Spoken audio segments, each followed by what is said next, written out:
पूछो इनने ही बंशी ली होगी। ललता जी से कह रहे हैं देख श्याम सुंदर कैसे व्याकुल हो रहे हैं, इनको बंशी दिलवा दो ना।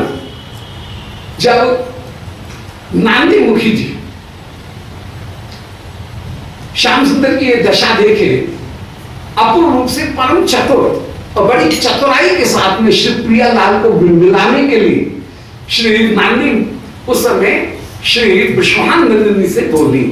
श्री दुर्गेश्वरी से श्री नांदी मुखी जी कह रही हैं, बोले अरे सखी तू श्याम सुंदर के इतने कष्टों को हाय कैसे देख सकेगी।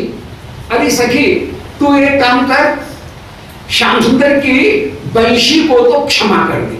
यदि बंशी तूने जीत ली है फिर भी बंशी को तुम क्षमा कर दो और बंशी के स्थान पर कोई दूसरी वस्तु उसकी एवज में ले लो, उसके स्थान पर कोई दूसरी वस्तु को तुम ले लो। श्याम सुंदर के पीतांबर को खींच लो। ऐसा कहकर के बड़ी चतुराई से श्री प्रियालाल को मिलन कराने में और श्री किशोरी जी उनको श्री श्याम सुंदर के निकट स्थापित करने में श्री नांदी मुखी जी प्रयास कर रही हैं। अब जब नांदी मुखी जी ने ये कहा कि तुम श्याम सुंदर के पीतांबर को ही छीन लो ना, ये सुन करके श्री विश्वानंदिनी वे नांदी मुखी के ऊपर क्रोध करती हुई, मिथ्या क्रोध करती हुई अपने अंचल से ही नांदी मुखी को पीटती हुई कि जा दूर हट, ऐसा कहकर के नांदी मुखी को दूर हटा रही हैं। नांदी मुखी की बात को सुनकर के श्याम सुंदर को जोश आ गया और जोश आकर के माधवो अवदत्त आए 49वां श्लोक है 15वें तक सरल का 49वां 49। तो माधवो अवगत अये समधित ज्योतिषागम सखे गणे आसाम।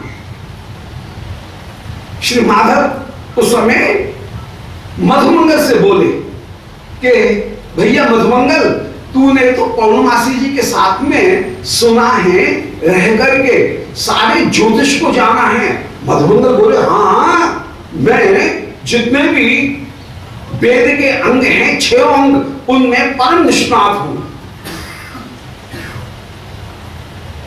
शिक्षा कल्प निरुक्त व्याकरण ज्योतिष और छंद ये वेद के 6 अंग हैं। इनमें शिक्षा के द्वारा किस वर्ण का उच्चारण किस स्थान से होगा इस बात को विशेष रूप से बताया जाता है।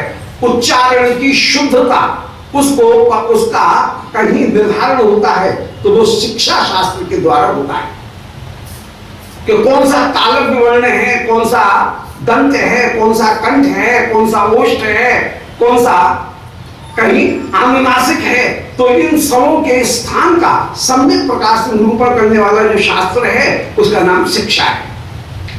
कल्प वो शास्त्र है जिसके द्वारा यज्ञ की वेदी बनाने की पूरी विधि जिसके द्वारा स्थापित की जाए कि यज्ञ कुंड कितना गहरा होगा, उसकी प्रथम परिधि कितनी होगी, द्वितीय परिधि कितनी होगी, तृतीय कितनी होगी, जो षटकोण कुंड बनेगा वो कैसा होगा, जो वर्गाकार कुंड होगा वो कैसा होगा, जो वर्तुल कुंड होगा वो कैसा होगा, अर्धधनुषाकार कुंड कैसा होगा, उनकी पूरी विधि जिस शास्त्र के द्वारा बताई जाए वो है कल्प। कल्प वेद भगवान का हाथ है, शिक्षा वेद भगवान का काम है। निरुक्त जिसके द्वारा किसी शब्द के मूल अर्थ को जाना जाए उसका नाम है निरुक्त। किसी शब्द की एटमोलॉजी जिसके द्वारा पता लगे उसका नाम है निरुक्त। और निरुक्त घ्राण नासिका होकर के विराजमान जिससे शब्द की प्रकृति को सूंघा जा सके, शब्द के स्वर स्वरूप को सूंघा जा सके। तो शिक्षा कल्प निरुक्त। व्याकरण मुख है, बिना व्याकरण नहीं, व्याकरण का ज्ञान नहीं है तो कुछ भी बोला नहीं जा सकता है। व्याकरण तो मुख होकर के विराजमान, तो व्याकरण मुख होकर के विराजमान है। ज्योतिष नेत्र होकर के विराजमान है और छंद वेद भगवान के पैर होकर के विराजमान है। तो मैं तो 6 शास्त्रों में, वेद के 6 अंगों में शिक्षा, कल्पना, लोक, व्याकरण, ज्योतिष, छंद सब में निष्णात हूं। बोले भैया मालूम होता है तेने ज्योतिष भी पढ़ी है? बोले हाँ ज्योतिष मैंने पढ़ी है। बोले ज्योतिष के कितने स्वरूप हैं? बोले ज्योतिष के 2 स्वरूप हैं। एक स्वरूप है ज्योतिष का, उसका नाम है दृश्य ज्योतिष। दूसरा जो है उसका नाम है फलित ज्योतिष। दृश्य ज्योतिष में ग्रह नक्षत्र जितने भी हैं उनकी क्या स्थिति और उनका व्यक्ति के ऊपर जो प्रभाव है, मुहूर्त, उसका ज्ञान दृश्य ज्योतिष के द्वारा होगा। फलित ज्योतिष में उसके जातक जो है उसकी जन्म पत्री को देख करके, उसके 12 कोणों को देख करके ये बताया जाएगा कि क्या इसने कर्म किए, कर्म के अनुसार कौन सा फल इसको प्राप्त होने वाला है। तो कर्म के फल को बताने वाला जो ज्योतिष का भाग है उसका नाम फलित ज्योतिष है। पर ज्योतिष तब तक अधूरी जब तक कि ज्योतिष के साथ में तंत्र और मंत्र ये 2 वस्तुएं प्राप्त नहीं है। ज्योतिष के द्वारा ये तो पता लग जाएगा कि इस व्यक्ति की ये ग्रह दशा चल रही है, परंतु उसका उपाय, ये तो अधूरा ज्ञान हुआ, उपाय का पता नहीं होगा। तो ऐसे ज्योतिष का क्या लाभ। सो भैया पौर्णमासी जी के प्रभाव से मैं ज्योतिष को, फलित ज्योतिष को भी जानता हूं और फलित ज्योतिष के साथ में जो शकुन शास्त्र है उसको भी जानता हूं और मंत्र और तंत्र शास्त्र इन दोनों को भी जानता हूं। श्री श्याम सुंदर बोले हे पंडित जी थोड़ा जरा सा हमको ये बता दो, हमारी एक चीज खो गई है, हम तुमसे जरा पूछना चाह रहे हैं, हमारी बंशी खो गई है, जरा अपना ज्योतिष लगा करके जरा ये बताओ कि हमारी बंशी कौन ने चुराई है, बता सकते हो? मधुमंगल हाँ क्यों नहीं, हमने पूरा ज्योतिष शास्त्र पढ़ा है। तो श्री श्याम सुंदर उस समय मधुमंगल से कह रही हैं, माधवो अवगत, माधव बोले कि अये कौन ही मधुमंगल, अरे ब्राह्मण देवता जरा बता, समधीत ज्योतिषागम, तुमने तो ज्योतिष आगम शास्त्र, ज्योतिष को भी और आगम को भी दोनों को पढ़ा है। केवल ज्योतिष पढ़ते तो काम नहीं चलेगा, केवल आगम पढ़ेगा उससे भी काम नहीं चलेगा। केवल मंत्र शास्त्र का ज्ञान है और किस ग्रह का प्रभाव है तो मंत्र का प्रयोग कैसे करेगा, तो आगम और ज्योतिष इन दोनों का जोड़ा है। और तूने तो समधीत ज्योतिष आगम, ज्योतिष भी पढ़ी है और आगम भी शास्त्र, आगम शास्त्र भी पढ़ा है, अर्थात मंत्र तंत्र और दृश्य ज्योतिष और फलित ज्योतिष, इन चारों वस्तुओं का ज्योतिष का पूर्ण ज्ञान तुझे, चतुष्कोण ज्ञान तुझे प्राप्त है। सखे गणे आसाम, जरा हमने जो प्रश्न किया है जरा गिनती करके, जो बाकी करके, गणना करके जरा ये बताओ कि हमारी बंशी इन गोपियों में से किसने चुराई है। मधुमंगल बोलते अभी बताते हैं इस समय कितने बजे हैं। बोले इस समय इतने घड़ी, इतने सूर्योदय से इतना समय व्यतीत हुआ है, इस समय कौन सा मुहूर्त चल रहा है। बोले भाई इस समय मेष का मुहूर्त चल रहा है। अब वहां से गिनते गिनते कहा मेष वृश्चिक कर्क सिंह कन्या, ओ तुला, हाँ तुला राशि कहीं चल रही है और इसमें अमुक शब्द वाली कोई गोपी है। बोले उस गोपी का नाम क्या है। बोले उस गोपी का नाम लापे होना चाहिए। बोले उस गोपी का नाम लापे होना चाहिए। ऐसे मधुमंगल ने जोड़वागी करके तिया पांचा करके ये मधुमंगल गिनती करके हाथ में जोड़ करके और फिर बता रहे हैं कि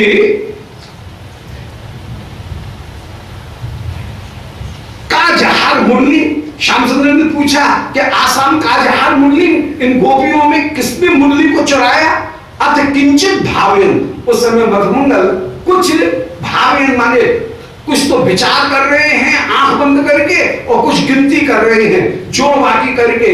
भावेन सब उन्होंने कहा कि ललते की जगा दो, कि जिसने बंशी चुराई है उसके नाम का पहला अक्षर ला होना चाहिए, पीछे वाला अक्षर ता होना चाहिए। ज्योतिषी कुछ ऐसे बोलते हैं तो उसका नाम ललते की जगा दो। बोले उस कुल मिलाकर के उसका नाम जो है वो ललता है। तुमने जिस मुहूर्त में प्रश्न किया उस मुहूर्त के आधार पर प्रश्न को देख करके मैंने निर्णय निकाला है कि उसका नाम ललता होना चाहिए।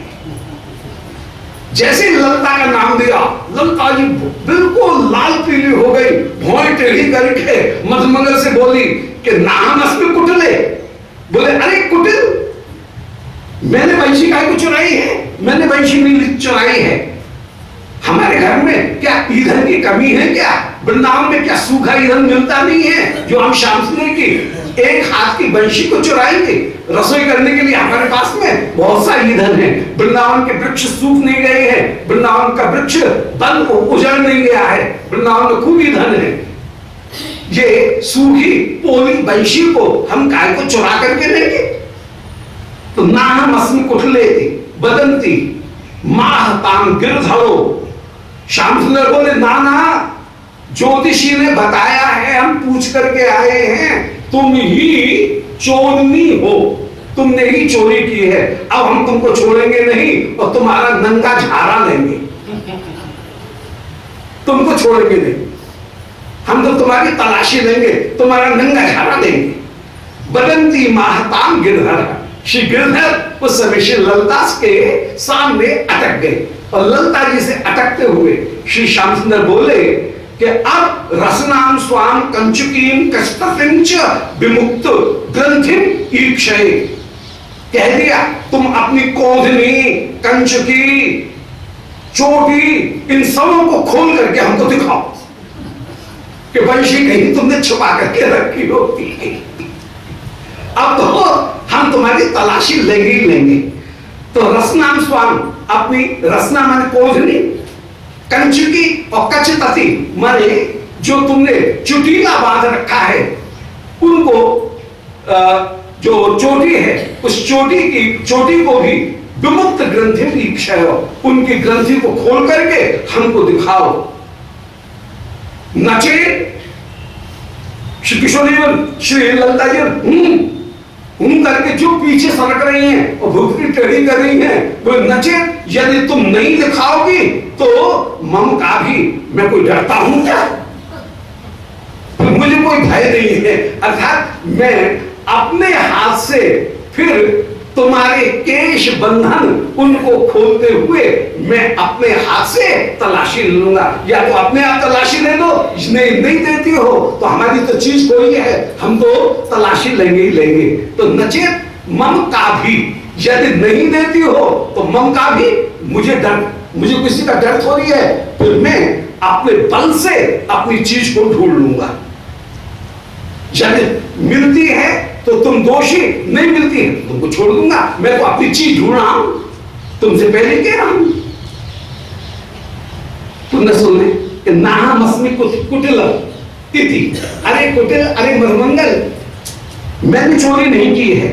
इति बदंती, ऐसा कहने वाली आहताम उन ललता से गिरधर बोले कि रसनाम स्वाम, अपनी कमर की कोधनी, कंचुकी के बंद और कच तटी माने केश, इनको विमुक्त ग्रंथि, इनकी ग्रंथि को खोल करके मुझे दिखाओ। ईक्षय, मैं उनको देखूंगा। और नचे यदि नहीं दिखाती हो तो ये समझ लेना मैं किसी से डरता नहीं हूं। ऐसे धीराई भी दिखा रहे हैं, अपने बल को भी श्री श्याम सुंदर प्रकट करते हुए विराजमान हो रहे हैं कि मम का भी मुझे कोई भय भी नहीं है। श्री ललता साफ क्रोधा, उस समय क्रोध करते हुए बोली, श्याम सुंदर खबरदार, जानते नहीं हो हम पतिव्रता मुकुटमणि श्री राधिका की अंतरंगा सखी होकर के विराजमान है और मेरा नाम है ललता। इस ललता के आगे किसी की सामर्थ्य नहीं जो अपने बल को प्रकट कर सके। श्री श्याम सुंदर जैसे ही आए वैसे ललता अपने प्रगल्भ रूप को दिखाएं। श्री श्याम सुंदर ललता की आंखों को देख करके, उनके डर को देख करके झिझक जाएं और कह रहे हैं नमो देवी ललतायै चामुंडायै नमो नमः। बोले हे देवी चामुंडा ललता तुम्हें दंडोत है, दंडोत है। ललता जो नाम है वो चामुंडा जी का भी नाम है। तो हे चामुंडा देवी आपको प्रणाम है, प्रणाम है।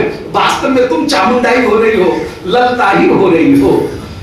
तो सात क्रोधा उस समय क्रोधित होकर के बहुत दुधाव निचोलन श्री ललता जी अपने जो ओढ़नी ओढ़ रखी है उस ओढ़नी के छोर को ही लेकर के तलवार की तरह से नचाने लगी।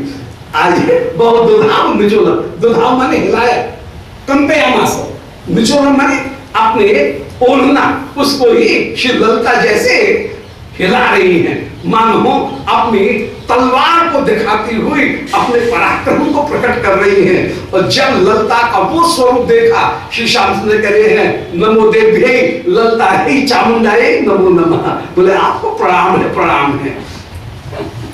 हम आपके सामने नहीं हो सकते हैं। चुकुरो हरे अस्या। उस समय श्री श्याम सुंदर आगे बढ़े और आगे बढ़ करके हिम्मत करके श्री श्याम सुंदर भी आत्म चुकुरो हरे अस्या। श्री श्याम सुंदर ने उस समय श्री ललता जी की चोटी पकड़ ली है।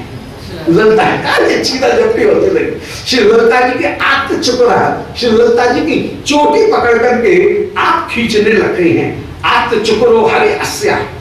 और जब चोटी को टटोल करके देख रहे हैं नहीं मिलती है, तब श्री श्याम सुंदर के श्री हस्त जहां तहां और जो निकुंज हैं उन और श्री अंग निकुंज उनके ऊपर भी चंचल होकर के विराजमान होने लगे।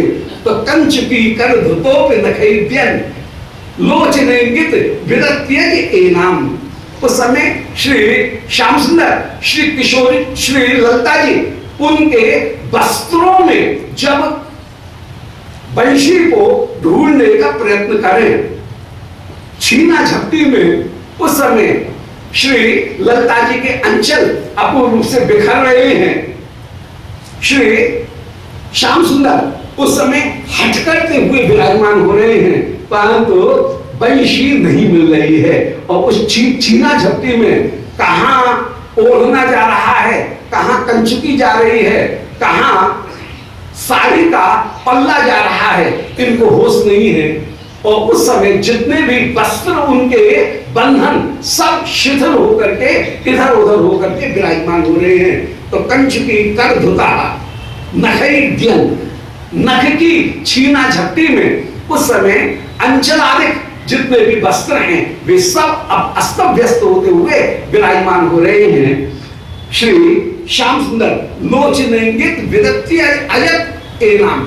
श्री ललता जी उस समय लोचनेंगित, जब श्याम सुंदर से वश नहीं चल रहा है, श्याम सुंदर को गिरधारी होकर के विराजमान है। श्री ललता जी भले प्रखरा है, परंतु प्रखरा होते हुए भी इस समय श्री श्याम सुंदर का मौका पड़ गया है, इसलिए चंचलता करते हुए श्री श्याम सुंदर श्री ललता जी का जिस समय वस्त्र अंचल आकर्षण करते हुए विराजमान हो रहे हैं, जब ललता हाँपने लगी, छीना झपटी बहुत देर हो गई, उस समय श्री ललता जी ने आंख मिचका करके उस समय विशाखा की ओर संकेत अपनी आफत विशाखा के ऊपर तरका दिए।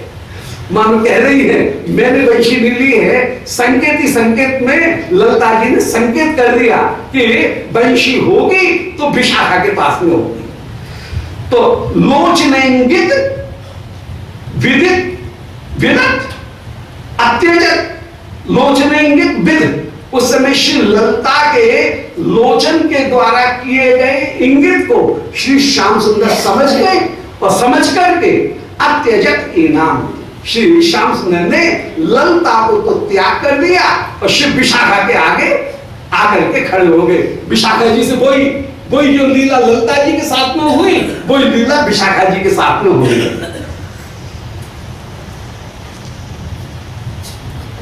ऐसे अपूर्ण रूप से यहां श्री प्रिया जी इस लीला का दर्शन करके श्री विश्वानंद ने अपूर्ण रूप से आनंदित हो रही है।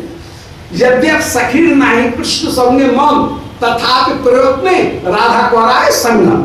सखी यदि कृष्ण के साथ में मिलन कभी प्राप्त करना नहीं चाहती हैं, परंतु श्री राधिका अपनी सखियों के साथ में भी श्याम सुंदर का संगम कराती हैं। और सखियों को जैसे सुख की प्राप्ति श्री प्रियालाल के मिलन में होती है, जितने संतोष की सुख की प्राप्ति होती है, ऐसे श्याम सुंदर यदि सखियों का स्पर्श करना चाहें तो उसमें सखियों को आनंद की प्राप्ति नहीं होती है। ब्रज लीला इतनी निर्मल होकर के विराजमान कि यहाँ काम का स्पर्श मात्र नहीं है, यहाँ पर केवल श्याम सुंदर को सुख देने की ही एकमात्र प्रवृत्ति सब में विराजमान। श्याम सुंदर श्री प्रिया के सेवा में परम प्रवीण, श्री प्रिया श्याम सुंदर की सेवा में परम प्रवीणा। जितनी भी सखीगण वे युगल की सेवा में परम प्रवीणा, जितनी भी मंजरीगण वे युगल और सखीगण उनकी सेवा में परम प्रवीणा, और श्री वृंदावन युगल सखीगण और मंजरियों की सेवा में परम प्रवीण होकर के विराजमान। निज सुख किसी का है ही नहीं, सब श्री प्रियालाल का सुखी परंपरा प्रियालाल का सुखी प्रदान करते हैं। और परंपरा जो सुख है वो सुख जितना अधिक है उस सुख की कोई सीमा नहीं है। श्री सखी गणों का जो सुख उससे भी बढ़कर के मंजरी गणों का सुख, और मंजरी गणों का जो सुख है उससे भी बढ़कर के श्री वृंदावन उसके सुख का तो कहना ही क्या। धाम का जो सुख है, कुंज का सुख, वो तो अपूर्व होकर के विराजमान है। तो सात क्रोधा बहुधाव निचोलन, जब ललता ने क्रोधित होकर के बहुधाव निचोलन अपने ओढ़ना के छोर को लेकर के, और जब बनेटी घुमाई तलवार जैसा श्री ललता जी जैसा आचरण करती हुई, जैसे विरोध करती हुई विराजमान हो रही हैं। द्राग अथात चिकुरो हरिहस्या, उस समय आगे बढ़ करके श्री किशोरी जी ने द्राग, श्याम सुंदर ने द्राग माने किंचित आत्म चुकरा, उस समय श्री ललता की चोटी को ग्रहण किया।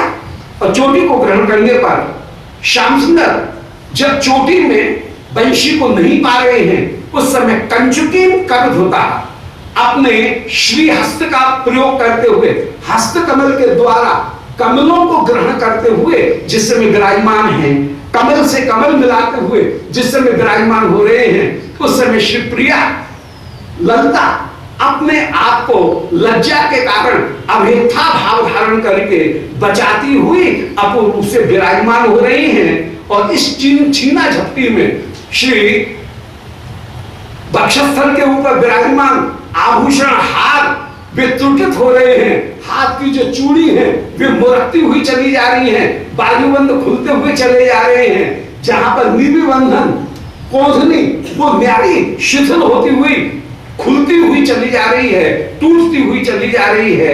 और उस समय नखैद्यन नखों के द्वारा जब कंचुकी करधुतों की कंचुकी प्रवृत्ति इनके बंधन जब शिथिल होते हुए चले जा रहे हैं, उस समय लोचनोंगित वित्त श्री ललता ने नयन के द्वारा ही कोई संकेत किया, और उस संकेत को जानने वाले श्री श्याम सुंदर ने अत्यजत एनाम उनको त्याग कर दिया, ललता जी को त्याग कर दिया। और राधिका अथ तथैव विशाखाम तत्तदैक्षित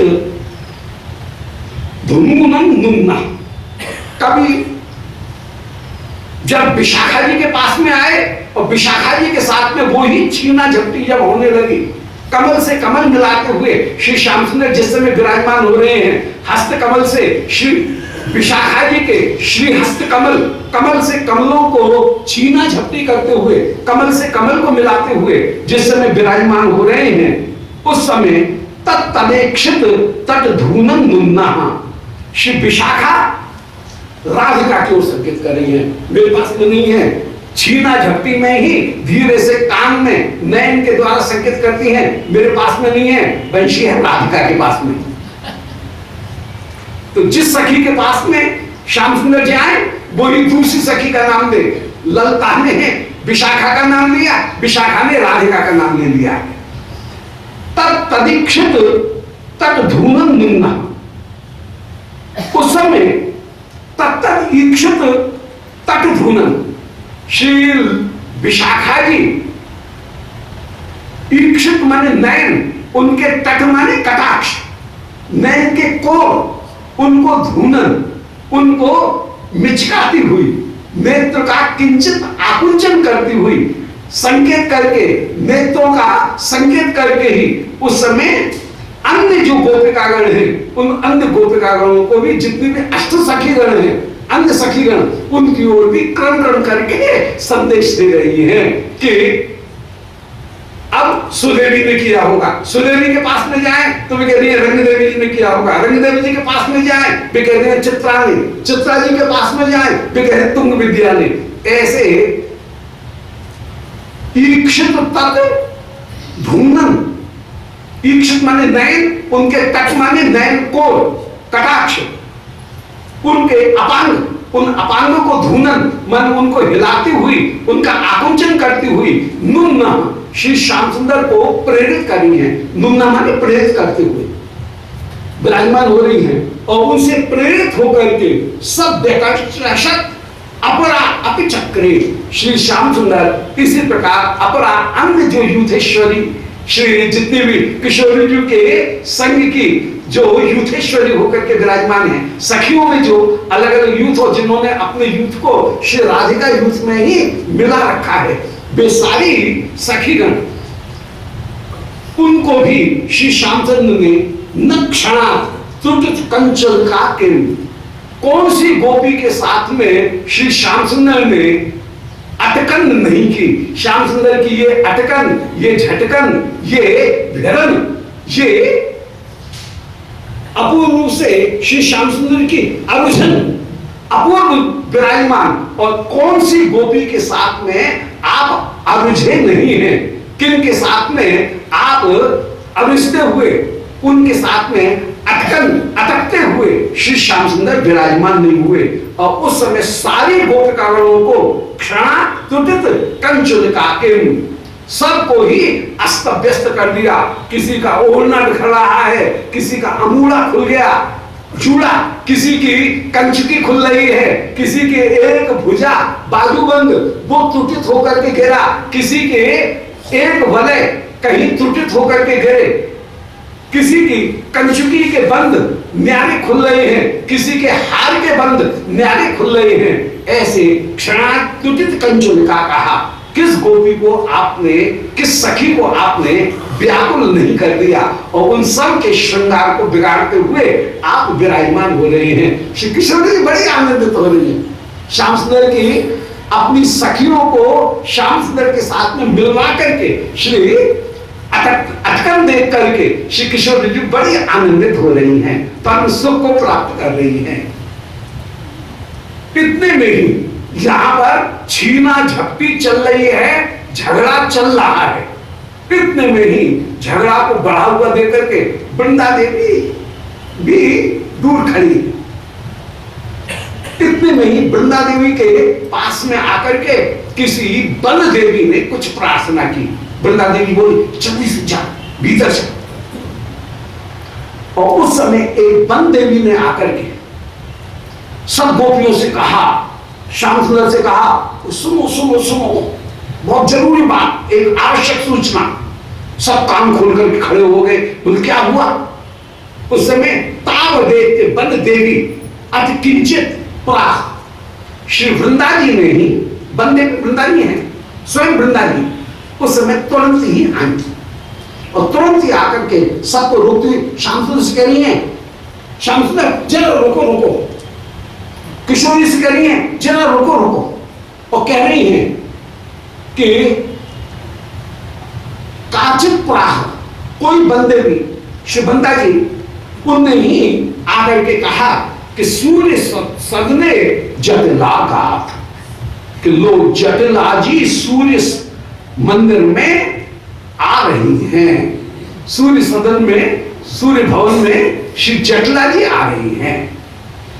श्री विश्वानंदिनी की शुश्रुमन्या जो वृद्धा गोपी है, उनका नाम है जटिला। वे जटला इस समय आ रही है। अब ये कुंजभंग लीला जो है, उस मध्यान्ह कुंजभंग, उस मध्यान्ह कुंजभंग लीला का यहाँ से प्रारंभ कर रही है। श्री प्रियालाल मिल लिए, आनंद पूर्वक सब लीला हो रही है।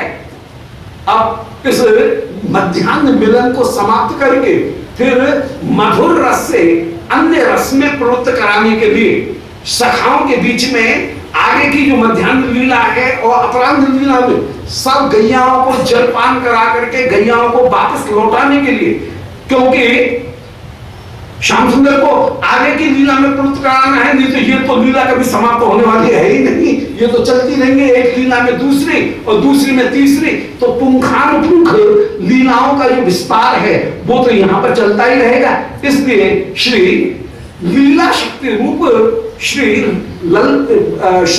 वृंदा देवी वो ही इस लीला में